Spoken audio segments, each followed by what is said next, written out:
平安。有牧师哦，很喜欢看一种节目，就是 Discovery 那种大自然的，跟那种自然生态有关的节目，我很喜欢看。特别是看那种狮跟豹的那种，他们在介绍他们的那个什么生活的特征。那狮子，今天要分享的是狮群。狮子它们是群居动物。那狮子呢，它们一个狮群里面就有一只公狮，然后其他都是母狮跟小狮这样子。那这个狮群的稳定呢，小狮子可以很平安顺利的长大，就取决于这个公狮的地位。因为小狮子也有公的母，对不对？好，那公的小狮子长大怎么办？出去离开，它就要离开狮群。所以在外面，那你看一个狮群里面只能有一只公狮哦，就是长大的公狮啊，哈，长大的公狮。那可想而知，很多小公狮长大以后，他们就怎么样？就要离开这个狮群，在外面流浪漂流。所以很多漂流的公狮在狮群之外。那这些漂流的公狮，他们也想要有自己的后代，或者也想要自己的群体的时候，就怎么样？就去跟其他狮群的公狮挑战。比如说，今天我是一个长大的公狮，然后呢，我想要自己的一个族群，好，我就去跟幼豪挑战。幼豪如果他本身有一个狮群，好，找他挑战。我如果挑战赢了，那不好意思，幼豪就要离开这个狮群，负伤而逃。那剩下的母狮就是我的，小狮呢，我就会一只一只把它们杀死。啊，我这边有18岁以下的，这个话题有点要晋升一下。为什么新进的公狮要这样子做？他为了要保有他自己的下一代。有没有人看过狮子王？有。虽然是我们那个年代的卡通啦，那个动画，但是你们应该多少有看到。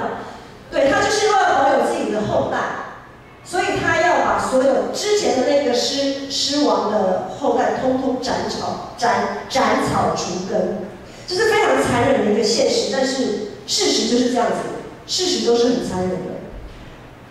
我们就好像是一个狮群，在教会里面。那感谢主，我们的首领就是我们的上帝呢，是可以依靠的，而且我们上主的全能绝对不会被挑战。会被挑战的是我们的对他的信心，跟我们在他面前的立志。只要我们立志跟随他，他就不会撇下我们，他也会带领我们走过任何的苦难。像我们之前讲到，这最近在读彼得的前后书，我们知道初代教会那些信徒遭受了很多的逼迫，遭受了很多来自社会的压力，每一个人都看他们奇怪，所以彼得就劝勉他们，不用去跟别人争论，你不用去跟他争论，没有用的，只要尽自己的本分，做到让人无话可说，无可挑剔，要尽力过分别为圣的生活，要竭尽自己的心力，好杜绝他人的污蔑和诽谤。但是这种尽力，一直尽力的这种生活，人毕竟不是机器的。你在这种高速，像我们有的手机啊，如果在播放那个什么影片的时候，需要网络速度要快一点。如果讲错，不会讲好。就这个速度在运转很快的时候，看久了，运转久了，手机会怎样？发烫过热。有的会发，那你就要怎样？你让它休息呀。你不能这样一直下去，可能会不会烧掉爆炸？不知道，可能要看你这手机的品质如何啦。就是即便是机器，也需要休息，或者是它需要保养的时候。那我们就可以想见，当初初代教会那些信徒，他们在每天，他们只要一起床，眼睛一睁开，就开始那种整个压力就开始来的时候，每一个人在面对这种很高压的状态。有些人就会想求得一死，就好像我们现在也是有的人他受不了生活的压力，他可能会烧炭自杀啊，或者是跳河，用各种方式结束他自己的生命。因为只有死亡才能让我们完全习得世上的劳苦，只能让我们完全的放下重担，进入安息。但是我们知道，生命的主权不在我们手上，赏赐的是耶和华，收取的也是耶和华。生有时，死有时。既然不能自行了断，那怎么办？等什么？基督的再临。我们之前过复活节，复活节就是耶稣基督死了而复活之后，他40天升天，升天之后呢，等他下一次再临的时候，就是末日审判的时候。所以在这个过程当中，在这么久远的过程当中，其实对初代教会信徒来讲，他们觉得耶稣基督应该快来了，因为他们面对这么不堪的生活压力，他们觉得那就是世界末日。他们的生活感觉就是生活在世界末日一样，他们觉得基督要再来，基督要再来，所以他们非常的期盼基督再来。在帖撒罗尼迦前书5章16节，他说：“基督再来的时候，召集另一发天使长的呼声一叫，神的号角一吹，主必亲自从天降临。那在基督里死了的人必先复活。然而还活着的人呢？还活着存留的人，必和他们一同被提到云里，在空中与主相会。”哇，这是多么棒的应许啊！就好像如果基督他现在就来，之前已经在基督里死了的人，他们要复活。那我们呢？我们还没死的人，我们直接被提到云里耶，不会经过死亡，不会经历死亡的痛，直接就被提到云里，跟主同在到永恒的，多好！所以这是他们多么期盼的一件事情，对当时候的信徒来讲。但是到底要等多久？会日复一日这样子等，实在很消磨人的耐性。我想现在大家都搭捷运啊，或者是搭公车都有台北的公车的 APP 都可以知道说，我要搭的公车什么时候来，然后差不多时间去等就好了，好，不用浪费那么多时间。去医院看诊，现在也有一些比较大型的教学医院，它也有候诊的时间可以查询。好，总而言之呢，这些方便性都告诉我们一件事，就是我们人真的很不爱等。等待实在是很烦、很让人抓狂的一件事情，不然就不会有这么多便利的措施出来，就大家都不爱等。特别是当我们很不舒服的时候，就好像我们如果有去急诊室看病的经验，就知道在里面等1分钟就好像等1小时那么久。奇怪，人家后来的人都先进去了，我怎么还在这边等？那因为人家比较严重，急诊室有他们的 SOP， 好，所以在他们非常整个身心灵不舒服的情况下，这个等大家已经快要没有什么耐性了。在今天彼得后书的记载里面说，那些坚持走在正道、正在遭受逼迫的信徒，上帝到底在等什么？上帝不爱他们吗？为什么不赶快给他拯救起来？基督就赶快再临，全部就世界整个就合一了嘛，和好了嘛，整个都好了嘛。那为什么我还要等呢？第8节的经文说：“主看1000年如1日，1日如1000年。上帝创造时间，所以上帝是超越时间的，他可以随时把这个时间停止，他可以，耶稣基督也可以随时再来。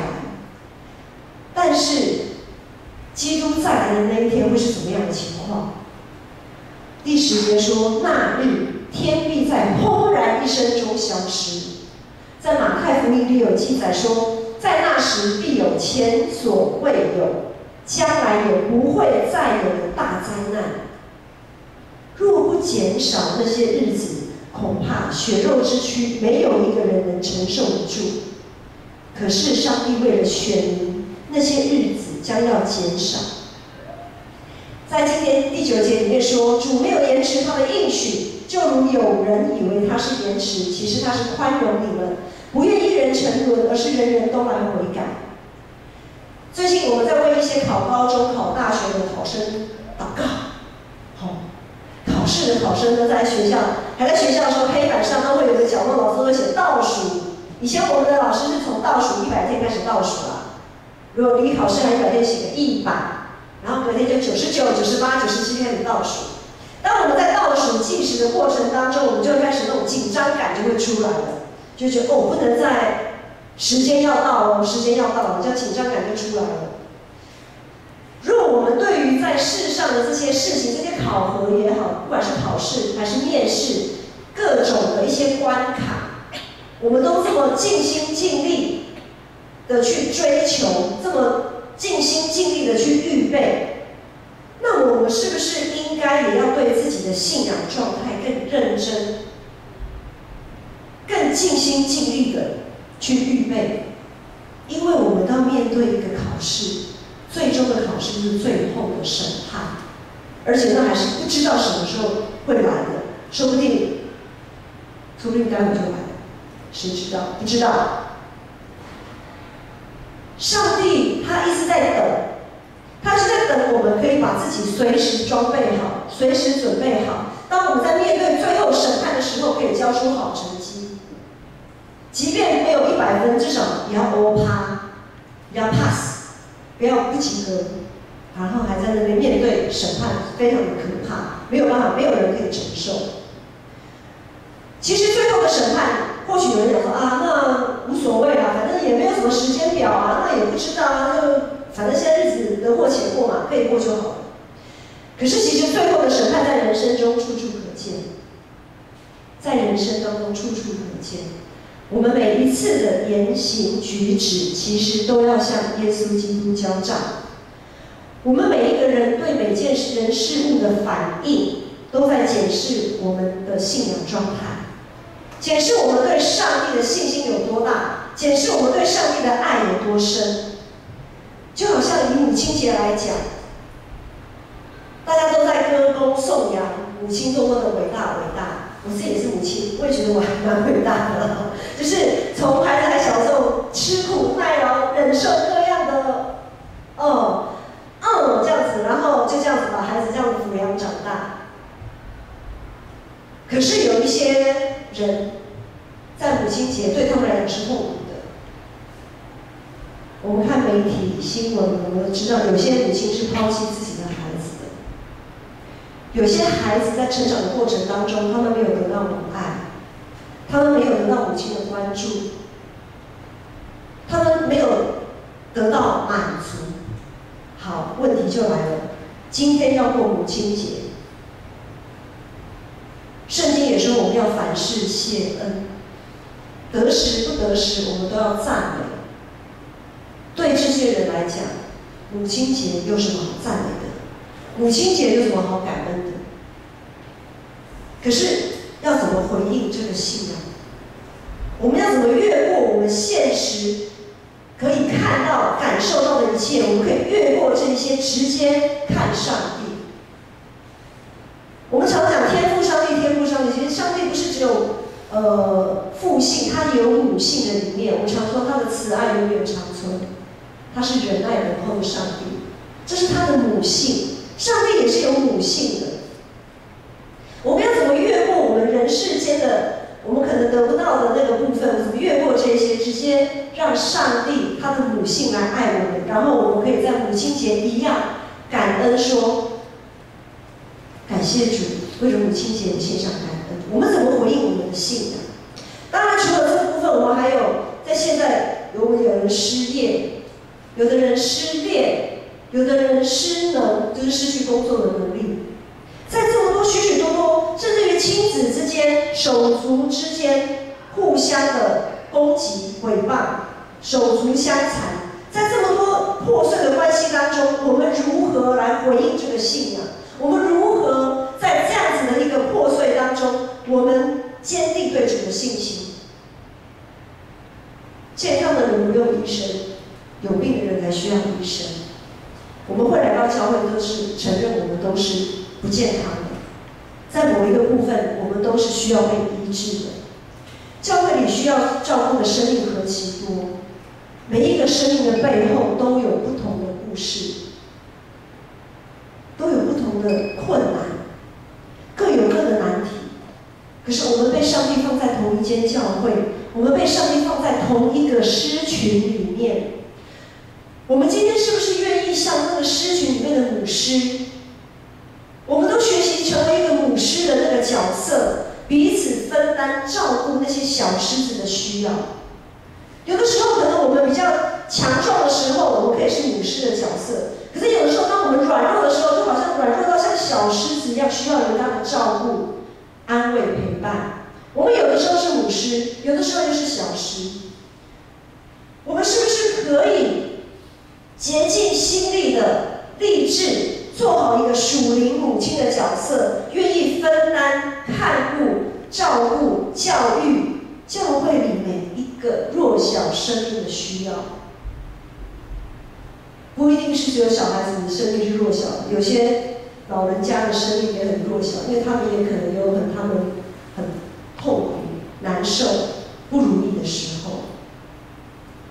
那像今天第一堂有小孩子的那个儿童主日学的赞美嘛，这些孩子的赞美，我相信也安慰、温暖了很多台下一些已经白发的母亲的心。所以我们是互相的，我们不是单顾自己的事情，我们也要顾到别人的事。前阵子刘淑珍老师就是之前儿童主日学的老师，也是校长，很久就是之前了哈。他髋关节开刀，然后我去医院探访。探访的时候我就很好奇，我说大家都说你是永远的老师，永远的校长啊，我就很好奇说他在儿童主日学服侍多久？他就想一想，算了一下，大概有40年了。40年，40年很久他愿意在培育属灵生命的这样子的一个事工当中委身40年，没有委屈吗？一定会有委屈。不会累吗？一定也会有累的时候。会被人说长道短吗？可能也会被人说长道短，因为每个人的特质都不同。但是他坚持这样走下来，因为只要在信仰上认真的人，对服事认真的人，必会背起自己的十字架，就像耶稣基督一样。十字架不好背，不好扛，而且还被鞭打、被唾弃、被辱骂。十字架不好背，但是刘老师他可以这样子背了40年，而且其实他如果他身体允许，我相信他还会愿意继续背下去。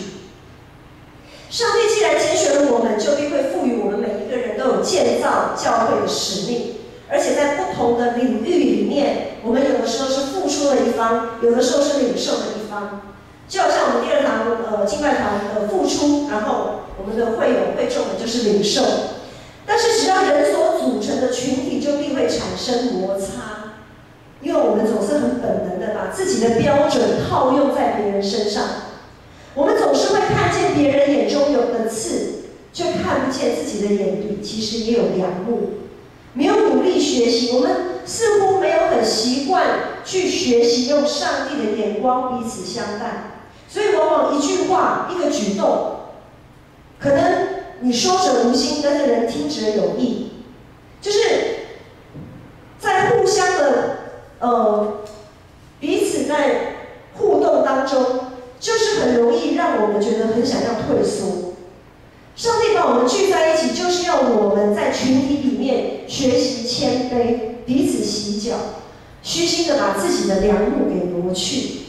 不论施与受，我们总是要竭力使自己的职分与使命不被玷污，无可指责，并且在主前和睦，彼此相爱。我想每个人都有不同的生命故事，每个人的担子也不一样，所以我们要彼此分担，互相体谅。因为当我们看一个人如何的时候，其实他背后有他的因素在，不要太快下论断。我们不要以为上帝的宽容好像在等别人，不要想说上帝你怎么还不来啊？耶稣基督你怎么还不来？一定是某某人哦，你一定是在等某某人啊。其实往往上帝是在等我们自己，等我们。上帝的宽容其实是让我们每一个人，因为我们每一个都是基督的肢体，基督是教会的头，我们都是他的身体。上帝在等我们整体一体，把骄傲去掉，把眼中的梁木去掉，把仇恨去掉，把埋怨去掉，把自卑感去掉，把生命中所有的苦毒都去掉。这样讲一句话，1分钟把我讲完的很简单，但是要把这些东西去掉，真的很难很难。箴言书里面讲说，铁磨铁，磨出刃来。上帝宽容我们，是为了让我们可以在面对审判的时候站立得住。他不愿一人沉沦，而是愿意人人都来悔改得救。在母亲节的今天，我们要感谢主耶稣基督延迟了他的应许。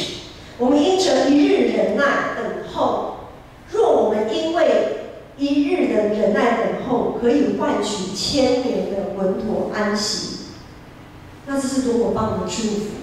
这是多么棒的祝福！就好像上帝的心，就好像母亲的心，他好像母亲对孩子的忍耐、宽容与等待。我们要紧紧抓住这个机会，我们要紧紧抓住这个机会，不要再拖延了。我们要立志成为彼此的信仰母亲。我们要立志成为母亲的角色，因为上帝不只是严父，他也是慈母。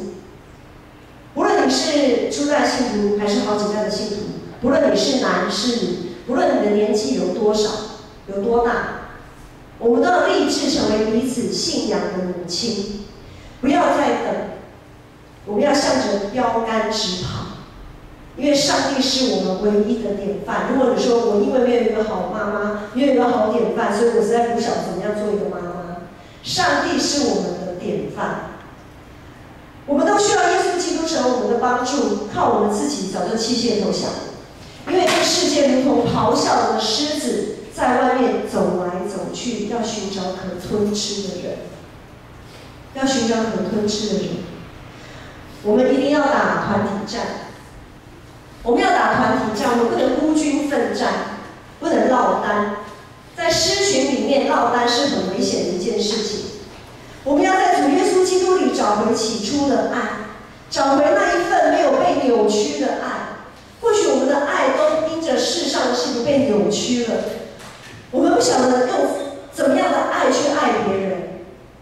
我们好像也失去了那爱的能力，我们不敢去爱，因为爱又怕受伤害。我们要在主耶稣基督里找回那起初的爱，找回那爱的能力。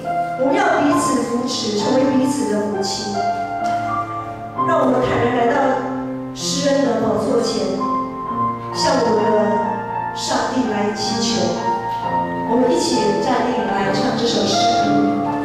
我们要向主要一份爱的能力，渴望那一份爱的能力。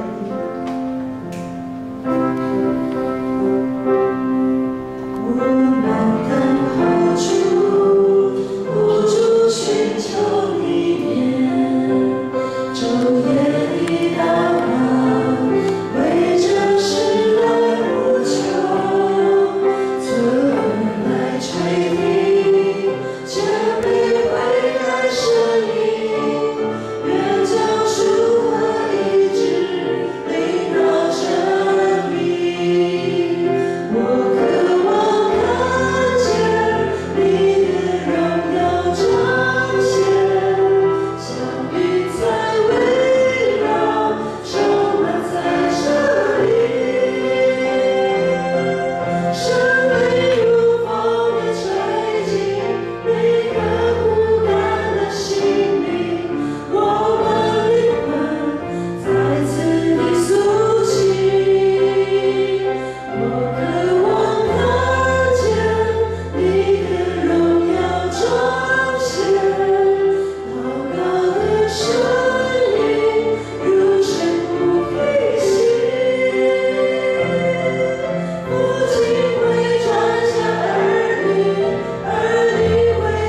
我们要祷告，我们要呼求。